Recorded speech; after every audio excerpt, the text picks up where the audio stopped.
Hello అండి. బేకరీలో cornflour గట్టి హల్వా అదే కరాచీ హల్వా అనేది మనకు అమ్ముతూ ఉంటారు గదా! తింటుంటే సాగుతూ ఉంటుంది. అదే హల్వాని ఇంట్లో ఏ విధంగా చేసుకోవాలో చూద్దాం. ఒక కప్పు కార్న్‌ఫ్లోర్ వేసుకొని, అదే కప్పుతో 3 కప్పులు వాటర్ వేసుకొని కలుపుకొని ప్రక్కన పెట్టుకోండి. స్టవ్ మీద కడాయి పెట్టుకొని 2 కప్పులు పంచదార, హాఫ్ కప్పు వాటర్ వేసుకోండి. పంచదార అంతా కరిగిన తర్వాత ఫ్లేమ్‌ని సిమ్‌లో పెట్టేసుకొని కార్న్‌ఫ్లోర్ వాటర్‌ని అంతటిని వేసుకోండి. మరలా ఫ్లేమ్ అనేది సిమ్‌లోనే ఉండాలండి.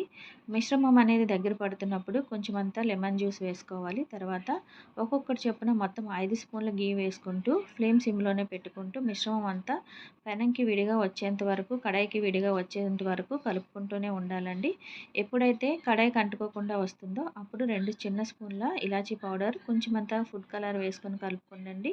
తర్వాత 2 స్పూన్లు పుచ్చగింజలు కూడా వేసుకొని కలుపుకొని ఘీ రాసిన ప్లేట్‌లో వేసుకొని చల్లారిన తర్వాత ఈ విధంగా కట్ చేసుకుంటే కరాచీ గట్టి హల్వా రెడీ అండి. నచ్చితే ట్రై చేయండి. ప్లీజ్ నా ఛానల్ సబ్స్క్రైబ్ చేయండి. థాంక్స్.